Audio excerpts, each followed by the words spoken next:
مومنین کرام، یہ روحانی محفل بالکل اپنے اختتامی لمحات میں داخل ہو چکی ہے۔ جس محبت و خلوص سے آپ صبح 10 بجے سے تشریف فرما ہیں اور جس حسن ذوق کے ساتھ آپ سماعت فرما رہے ہیں وہ واقعی قابل تحسین ہے۔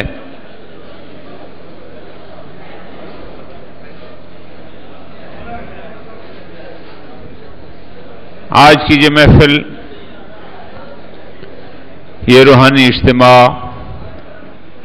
جس میں علماء کرام نے قرآن و حدیث کے ذریعے مختلف موضوعات پر روشنی ڈالی،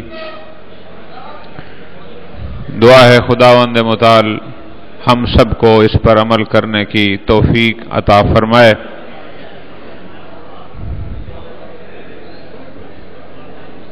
آپ نے جس انداز میں یہاں تعاون کیا، اس ادارے کے ساتھ شرکت فرما کر علماء کرام کے بیانات وغیرہ کو سن کر، اس میں کوئی شک نہیں کہ یہ بہت احسن اقدام ہے۔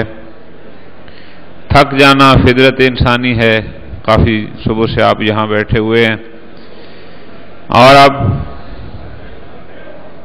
آخری خطیب سے پہلے چند لمحوں کے لیے آپ کے آج کے میزبان جناب حجت الاسلام مولانا غلام محمد صاحب اظہار تشکر فرمانا چاہتے ہیں، اور اس کے بعد جناب حجت الاسلام مولانا محمد افضل حیدری صاحب اپنے موضوع پر بیان فرمائیں گے۔ ہمیں امید ہے کہ آپ حضرات تاخیر بسم اللہ الرحمن الرحیم وبہ نستعین وخیر معین۔ میں اب سب حضرات مومنین کرام سادات اعظام کا شکریہ ادا کرتا ہوں کہ آپ نے دام در میں قدم سخن تعامل فرمایا، اور میں حائل بھی نہیں ہونا چاہتا زیادہ مولانا افضل حیدری صاحب کے، ایک ان سے بات کروں گا کہ وہ انشاءاللہ مصائب آل محمد بھی بیان کریں گے۔ بار دیگر میں آپ سب حضرات کا، مومنین، سادات، غیر سادات، معاونین، غیر معاونین، جتنے بھی تشریف لائے ہیں، دل کی گہرائیوں سے شکریہ ادا کرتا ہوں، اور مذہب آل محمد پر عقیدہ پختہ رکھنے اور اس پر عمل کرنے کی استدعا کرتا ہوں۔ وما علینا الا البلاغ۔ ماشاءاللہ، انتہائی اتنا مختصر بھی ہم نے نہیں کہا تھا، جنہوں نے کر دیا ہے۔ بات تو یہ تھی کہ مختصر ہو۔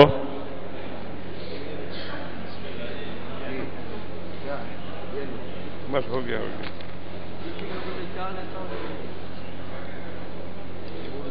ہم نے کہا تھا اب اتنی دیر شکریہ ادا کریں کہ لوگ جو پانی پینے گئے ہیں وہ واپس پہنچ سکیں، تو وہ ابھی تک پانی پر پہنچے ہی نہیں کہ شکریہ ختم ہو گیا۔ اچھا، یہ ایک دو چٹ جو مولانا صاحب کے آئی تھی کہ بچے کا نام علم و عادات تاریخ پیدائش، بڑا واضح انہوں نے آپ کو کہہ دیا ہے، بہت واضح کہہ دیا ہے کہ بچے کا نام ائمہ علیہم السلام کے نام پر رکھنا چاہیے، اور پھر اس میں انہوں نے واضح بتایا کہ امام حسین علیہ السلام کے جو 3 فرزند تھے، تینوں کا نام علی تھا، تینوں کی پیدائش ایک ہی تاریخ کو نہیں تھی، تو لہذا اس اتنی بڑی بات کے بعد پھر ضرورت نہیں رہتی۔ اور یہ ایک سوال آیا ہوا تھا، اہل تشیع لڑکی کے لیے اگر اہل سنت لڑکے کا رشتہ آئے تو والدین کے لیے کیا حکم ہے؟ اس میں جو ہم نے سنا ہے علماء کرام سے اور جو بیان کرتے ہیں وہ بہرحال یہی ہے کہ شیعہ لڑکی کا سنی غیر شیعہ لڑکے کو دینا، نکاح کا تو حکم نہیں دیتے، لیکن یہ فعل حرام اپنے مقام پر ہے کہ یہ گناہ ہے، شیعہ لڑکی کا غیر شیعہ لڑکے کو دے دینا۔ یہ میں نہیں کہہ رہا کہ نکاح باطل ہے یا باطل ہے، اس سے غلط نہیں ہے، لیکن فعل حرام بہرحال علماء کہتے ہیں کفر کا مطلب ہوتا ہے ایمان۔ یہ 2 چیزیں تھیں، ایک غیر متعلقہ ہے۔ اب جو موضوع ہے وہ انتہائی اہم، ظاہر ہے آپ تو سارے ماشاءاللہ جتنے حضرات تشریف فرمائیں اس پر عمل کرنے والے ہیں، یہ البتہ آپ کے ذریعے کچھ ان دوستوں تک پہنچانا مقصود ہے کہ جو ابھی تک اس فریضہ سے غافل ہیں، یہ ان تک ایک چیز پہنچانا کہ آپ کے ذریعے اگر یہ بات وہاں پہنچ جائے گی تو انشاءاللہ آپ بھی اس اجر عظیم کے مستحق قرار پائیں گے۔ اب میں دعوت دیتا ہوں اپنے آخری مقرر کو اس دعا کے ساتھ کہ اللہ تعالی ہمیں علماء کرام کے ان بیانات پر عمل کرنے کی توفیق عطا فرمائے۔ موضوع ہے اہمیت نماز قرآن و اہل بیت کی نظر میں۔ بہرحال آپ ماشاءاللہ سارے نمازی حضرات تشریف فرمائیں، لیکن جو کچھ وہ بیان کریں گے ظاہر ایک علمی انداز ہے قرآن و حدیث کی روشنی میں، اور آپ اس کو پیغام لے کر اپنے دوسرے دوستوں تک جائیں گے۔ گزارش کروں گا حجت الاسلام عالی جناب مولانا محمد افضل حیدری صاحب سے کہ وہ تشریف لائیں اور اپنے موضوع سے متعلق بیان فرمائیں۔ بر محمد و آل محمد صلوات۔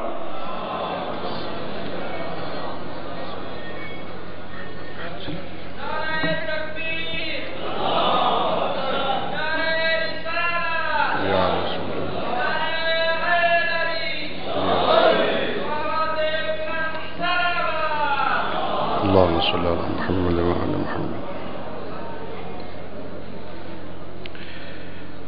ما شاء الله لا حول ولا قوة إلا بالله العلي العظيم۔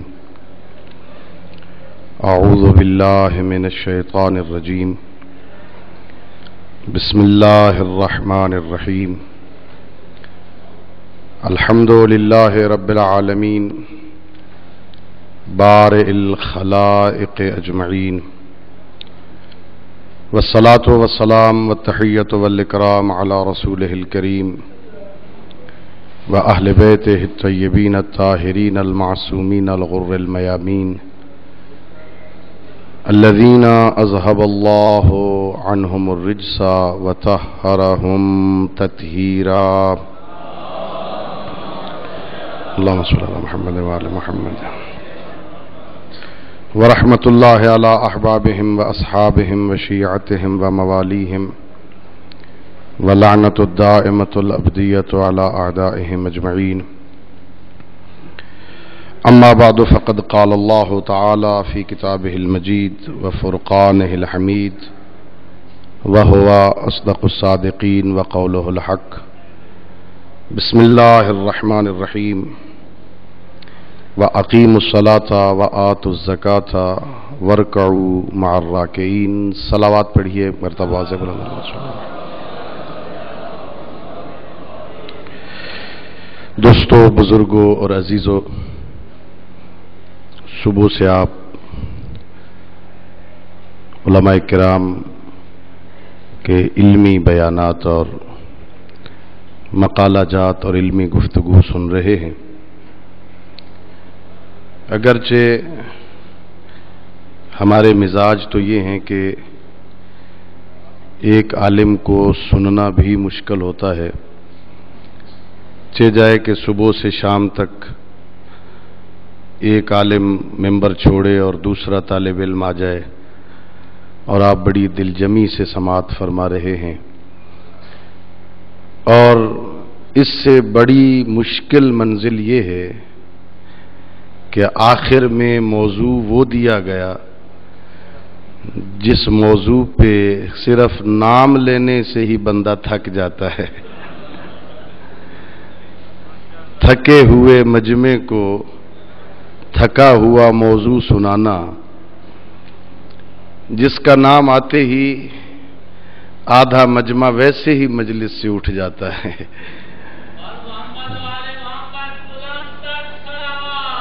اللہم صلی علی محمد وعلی محمد۔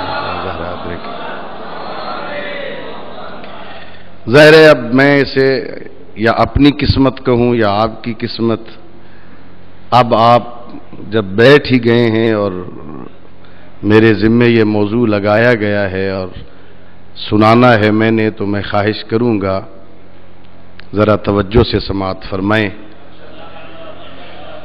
دوستو، خالق کائنات نے، رب العزت نے، رحمان و رحیم پروردگار نے حضرت انسان کو اپنی عبادت کے لیے خلق فرمایا۔ اللہ نے انسان کو عزت، شرف یہ عطا کیا کہ خلق لکم ما فی الارض جمیعا، اے حضرت انسان، میں نے اس کائنات کی ہر شے کو تیرے لیے پیدا کیا ہے، اور حدیث قدسی میں فرمایا یہ کائنات کی ہر شے میں نے تیرے لیے پیدا کی ہے اور تجھے میں نے اپنے لیے پیدا کیا ہے۔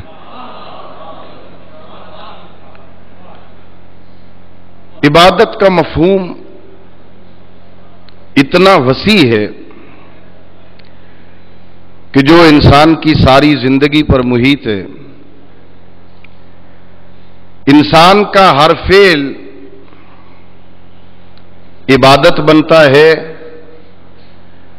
اگر وہ اللہ کی مرضی کے مطابق ہو۔ اللہ فرماتا ہے میں نے انسانوں کو اپنی عبادت کے لیے پیدا کیا، اور عبادت کے اس وسیع مفہوم کو اگر اپنی زندگی میں عملی جامہ پہنانا ہو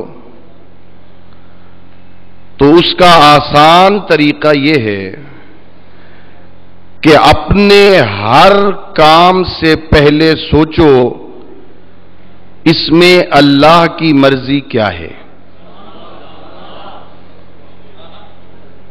معصوم فرماتے ہیں کہ دنیا میں جب بھی ہم کوئی کام کرتے ہیں ہمارے کام سے پہلے بھی اللہ ہوتا ہے، ہمارے کام کے ساتھ بھی اللہ ہوتا ہے، ہمارے کام کے بعد بھی اللہ ہوتا ہے۔ کرنے سے پہلے اللہ کی منشا ہے یا نہیں، ویسے کرتے ہیں جیسے اللہ چاہتا ہے، اور پھر اس کو انجام دینے کے بعد اللہ کے سپرد کر دیتے۔ ہماری زندگیوں کا مقصد بس اللہ کی عبادت ہے، اور عبادتوں کی معراج کو نماز کہتے ہیں۔ نماز اتنی اہم عبادت ہے، اللہ رب العزت نے قرآن مقدس میں 100 سے زیادہ مرتبہ اپنے بندوں کو نماز پڑھنے کا حکم دیا ہے۔ ذرا غور کریں، میں اکثر مجالس میں اپنے دوستوں سے عرض کیا کرتا ہوں، اور آج آپ نے بڑی تفصیل سے معرفت الہی کے حوالے سے جناب قبلہ مولانا شیخ محمد شفا نجفی صاحب کی گفتگو سنی۔ اگر ہمیں کوئی یہ کہے کہ نماز ضروری نہیں ہے، اس کی ہم بات مانتے ہیں، اور اگر اللہ کہے ضروری ہے، ایک طرف دنیا کا عام بندہ مجھ جیسا کوئی طالب علم ہمیں کہے نماز کی ضرورت نہیں، اور ایک طرف اللہ کہے، اپنے قرآن میں 100 دفعہ کہے، اور صرف اللہ ہی نہ کہے، اللہ نے جنہیں ہماری ہدایت کے لیے خلق کیا وہ 14 معصوم کہیں نماز ضروری ہے، اللہ کہے ضروری ہے، 14 معصوم کہیں ضروری ہے، اور مجھ جیسا کوئی طالب علم کہے ضروری نہیں، خدا کے لیے بتاؤ کس کی بات ماننا چاہیے؟ اللہ کی؟ 14 معصومین کی؟ لوگ قرآن مقدس میں سے میں نے 35 آیات کا انتخاب کیا ہے جن آیتوں میں اللہ اپنے بندوں کو نماز پڑھنے کا حکم دیتا ہے۔ ایک دفعہ نہیں، 2 دفعہ نہیں، 100 سے زیادہ مرتبہ ارشاد فرماتا ہے نماز پڑھو۔ اور آپ جب قرآن ہم شروع کرتے ہیں، یہ کتنی نماز سے وابستگی اور نماز سے محبت کی دلیل ہے کہ اللہ نے قرآن کو اس سورہ سے شروع کیا ہے جس سے نماز شروع ہوتی ہے۔ قرآن کا آغاز اس سورہ سے ہوتا ہے جس سے نماز کا آغاز ہوتا ہے، اور قرآن مقدس کا دوسرا سورہ جو سورہ مبارکہ بقرہ ہے، اللہ نے وہاں مومنوں کے صفات بیان کیے، ہم سارے مومن ہیں الحمدللہ، اور میں کہا کرتا ہوں مومن کہلانا کمال نہیں ہے، مومن ہونا کمال ہے۔ اپنے آپ کو شیعہ کہلوانا کمال نہیں ہے، شیعہ ہونا کمال ہے۔ ہم کہتے ہیں ہم شیعہ ہیں، ہم مومن ہیں، لطف یہ ہے جن کو مان کے مومن بننا ہے وہ کہیں مومن ہے۔ اللہ رب العزت مومنوں کی صفات کو بیان کرتا ہے سورہ مبارکہ بقرہ کی پہلی آیتوں میں، ارشاد خداوندی ہے بسم اللہ الرحمن الرحیم الف لام میم ذالک الکتاب لا ریب فیہ ھدی للمتقین الذین یؤمنون بالغیب ویقیمون الصلاۃ۔ اللہ فرماتا ہے مومن کون ہے؟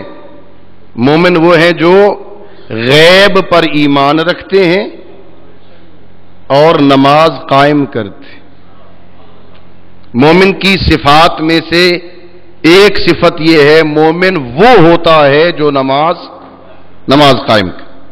اسی سورہ مبارکہ البقرہ کی آیت نمبر 43 میں ارشاد فرمایا وَأَقِیمُوا الصَّلَاةَ وَآتُوا الزَّکَاةَ وَارْکَعُوا مَعَ الرَّاکعِینَ، نماز قائم کرو، زکوٰۃ دو اور رکوع کرنے والوں کے ساتھ رکوع کرو۔ اسی سورہ مبارکہ بقرہ کی آیت نمبر 83 میں ارشاد فرمایا وَقُولُوا لِلنَّاسِ حُسْنًا وَأَقِیمُوا الصَّلَاةَ وَآتُوا الزَّکَاةَ، لوگوں سے اچھی باتیں کرو، نماز قائم کرو اور زکوٰۃ دو۔ لوگوں سے بات اچھی کرو، زبان کو اچھا استعمال کرو، بولتے ہوئے سوچ کے بولو کہ کیا کہہ رہا ہوں۔ مجھے ایک حدیث یاد آ گئی، قیامت کا دن ہوگا، ایک غریب بندہ جسے دنیا میں کچھ نہیں ملا تھا، دن کو ہوتا تھا رات کو نہیں ہوتا تھا، کبھی کھاتا تھا کبھی بھوکا سو جاتا تھا، خداوند قدوس کی بارگاہ میں حساب ہو رہا ہے، اللہ کہتا ہے حساب دے۔ یہ بندہ عرض کرے گا پروردگار مجھے دیا کیا تھا جس کا حساب مانگ رہا ہے؟ دن کو بھوکا رہتا تھا، رات کو مل جاتا تھا، رات کو سوتا تھا، دن کو کچھ نہیں ہوتا تھا، میرے پروردگار مجھے دنیا میں دیا کیا تھا جس کا مجھ سے حساب مانگ رہا ہے؟ اللہ فرمائے گا میرے بندے میں نے تجھے زبان عطا کی تھی، بتا اس زبان سے میرے کس بندے کے ساتھ محبت کی تھی؟ وَقُولُوا لِلنَّاسِ حُسْنًا، لوگوں سے اچھی باتیں کرو، نماز قائم کرو اور زکوٰۃ دو۔ سورہ نساء میں فرمایا ان الصلاۃ علی المؤمنین کتابا موقوتا، نماز مومنین پر لکھی گئی ہے، واجب ہے، اس کا وقت مقرر ہے۔ اسی سورہ نساء میں فرمایا یؤمنون بما انزل الیک وما انزل من قبلک والمقیمین الصلاۃ، مومنوں کی علامت یہ ہے اے میرے نبی جو تجھ پہ نازل ہوا اسے بھی مانتے ہیں، جو تجھ سے پہلے نازل ہوا اسے بھی مانتے ہیں اور نماز قائم کرتے ہیں۔ سورہ مائدہ میں فرمایا ولیوں کی تعریف کرتے ہوئے ولی کون ہوتا ہے؟ فرمایا انما ولیکم اللہ ورسولہ والذین یقیمون الصلاۃ ویؤتون الزکاۃ وہم راکعون، مومن ہوتا متقی ہوتا ہی وہ ہے، ولی وہ ہوتا ہے جو نماز قائم کرے اور حالت رکوع میں زکوٰۃ ادا کرے۔ سورہ مبارکہ انعام میں فرمایا ان اقیموا الصلاۃ واتقوہ وہو الذی الیہ تحشرون۔ میں آیتیں پڑھ پڑھ کے سنا رہا ہوں تاکہ یہ بات ذہن میں رہے کہ اللہ نے کتنی مرتبہ اپنے بندوں سے چاہا ہے کہ نماز قائم کرو۔ اللہ فرماتا ہے نماز قائم کرو، واتقوہ، اللہ سے تقوی اختیار کرو، اللہ کا خوف اپنے دل میں پیدا کرو۔ کیوں؟ وَهُوَ الَّذِي إِلَيْهِ تُحْشَرُونَ، کہ تم نے بالآخر اس کی بارگاہ میں حاضر ہونا ہے۔ سورہ توبہ میں فرمایا من آمن باللہ والیوم الآخر واقام الصلاۃ وآت الزکاۃ، ہاں فرماتے ہیں کہ نیک وہ ہے جو اللہ پر ایمان لے آئے، قیامت کا عقیدہ رکھے، نماز قائم کرے، زکوٰۃ دے۔ سورہ توبہ آیت نمبر 11 میں فرمایا فَإِن تَابُوا وَأَقَامُوا الصَّلَاةَ وَآتُوا الزَّكَاةَ فَإِخْوَانُكُمْ فِي الدِّينِ، تمہارا دینی بھائی وہ ہے، دینی بھائی تمہارا وہ ہے جو توبہ کرے، نماز قائم کرے، زکوٰۃ ادا کرے۔ وَجْعَلُوا بُيُوتَكُمْ قِبْلَةً، سورہ یونس آیت نمبر 87 میں ارشاد فرمایا وَجْعَلُوا بُيُوتَكُمْ قِبْلَةً وَأَقِیمُوا الصَّلَاةَ وَبَشِّرِ الْمُؤْمِنِينَ، اپنے گھروں کو قبلہ بناؤ، نماز قائم کرو اور مومنین کو بشارت دو۔ اپنے گھروں کو قبلہ بنانے کا مقصد یہ نہیں ہے صرف گھر میں بیٹھے رہو اور مسجدیں چھوڑ دو، بلکہ حکم شریعت یہ ہے مستحب نماز گھر میں پڑھا کرو، واجب نماز مسجد میں پڑھا کرو۔ ابھی آپ تربیت اولاد کے حوالے سے سماعت فرما رہے تھے، حکم یہ ہے مستحب نمازیں گھر میں پڑھو تاکہ تمہارے چھوٹے چھوٹے بچوں کو بھی پتہ چلے یہ بھی کوئی کام کرنے والا۔ سورہ ہود میں فرمایا واقم الصلاۃ طرفی النہار وزلفا من اللیل، دن کے دونوں اطراف میں طلوع آفتاب سے پہلے، غروب آفتاب کے بعد، غروب آفتاب سے پہلے نماز پڑھو، رات کے کچھ حصے میں بھی نماز پڑھو۔ والذین صبروا ابتغاء وجہ ربہم واقاموا الصلاۃ، اچھے لوگ وہ ہیں جو اللہ کی مرضی چاہتے ہوئے صبر کرتے ہیں اور نماز قائم کرتے ہیں۔ قل لعبادی الذین آمنوا یقیموا الصلاۃ، میرے حبیب میرے بندوں سے کہہ دو مومن وہ ہیں جو نماز قائم کرتے۔ رب جعلنی مقیم الصلاۃ ومن ذریتی، یہ انبیاء کی دعا ہے، پروردگار مجھے نماز قائم کرنے والا اور میری ذریت کو نمازی بنا۔ سورہ بنی اسرائیل میں فرمایا اقم الصلاۃ لدلوک الشمس الی غسق اللیل وقرآن الفجر ان الفجر کان مشہودا، ہاں تم ڈھلتے سورج کے وقت بھی نماز پڑھو، رات کو نماز پڑھو، صبح کو نماز پڑھو۔ حضرت عیسیٰ علیہ الصلوۃ والسلام، ہاں ان کا کلام ہے، قرآن مقدس میں آیت بنا کے اللہ نے نازل فرمایا واوصانی بالصلاۃ والزکاۃ ما دمت حیا، مجھے حکم دیا گیا ہے جب تک زندہ رہوں نماز بھی پڑھتا رہوں، زکات بھی دیتا رہوں۔ مومن کی علامت یہ ہے وکانا یامر اہلہ بالصلاۃ والزکاۃ، مومن کی علامت یہ ہے کہ وہ اپنے گھر والوں کو بھی نماز پڑھنے اور زکات دینے کا حکم دیتا۔ سورہ طہ میں فرمایا اننی اللہ لا الہ الا انا فاعبدنی واقم الصلاۃ لذکری، اللہ قرآن میں فرماتا ہے لوگو میرے علاوہ کوئی لائق عبادت نہیں، میری عبادت کرو اور میری یاد کے لیے نماز پڑھو۔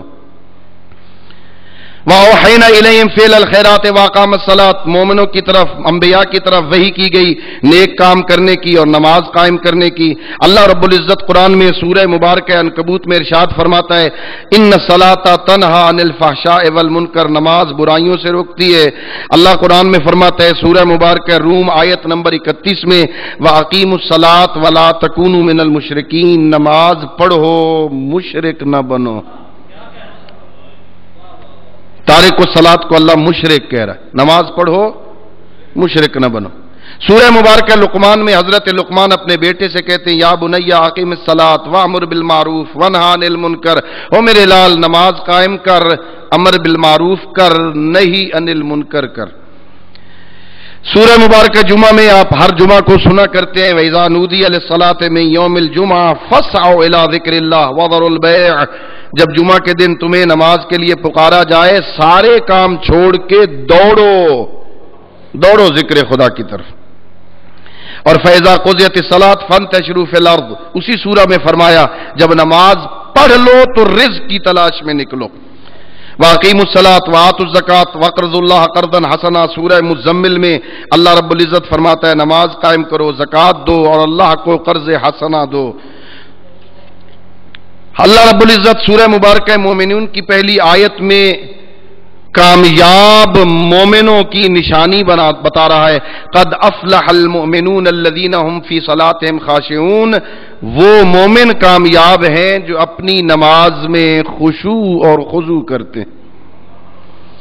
فویل للمصلین الذین هم عن صلاتهم ساہون، سورہ ماعون میں فرمایا ویل ہے ان نمازیوں کے لیے جو اپنی نماز میں بے پرواہیاں کرتے ہیں۔ میں بھی عرض کروں گا ذرا ماحول بنا رہا ہوں میں آیتیں سنا کے تاکہ آپ ذرا متوجہ ہو جائیں اور میں پھر مقالے کی طرف متوجہ ہوتا ہوں۔ سورہ مبارکہ البقرہ میں ارشاد فرماتا ہے حافظوا علی الصلاۃ والصلاۃ الوسطی، ساری نمازوں کی حفاظت کرو اور بالاخص درمیانی نماز کی۔ اور پھر سورہ مدثر آیت نمبر 43 میں اللہ نے ایک منظر پیش کیا ہے. جب قیامت کا دن ہوگا جنتی جنت میں چلے جائیں گے, جہنمی جہنم میں چلے جائیں گے, جنتی اوپر ہوں گے, جہنمی نیچے ہوں گے. جنتی نیچے جھانک کے جہنمیوں سے پوچھیں گے اور بتاؤ تمہیں کون سی چیز جہنم میں لے آئی؟ اللہ قرآن میں اللہ کہہ رہا ہے, یہ جہنمی کہیں گے قالو لم نکو من المصلین, ہم اس لیے جہنم میں آئے کہ ہم دنیا میں نماز نہ پڑھتے تھے.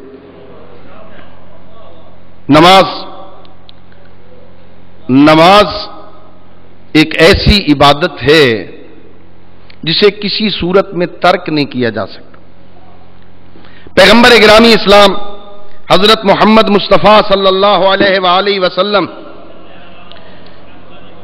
کو نماز کتنی پیاری ہے. ہمیں پیغمبر سے محبت ہے, ہم پیغمبر کے امتی ہیں, ہم پیغمبر گرامی اسلام سے عقیدت رکھتے ہیں, ہم پیغمبر کی ذات کو مانتے ہیں, ہمیں پیغمبر کی بات بھی ماننی چاہیے.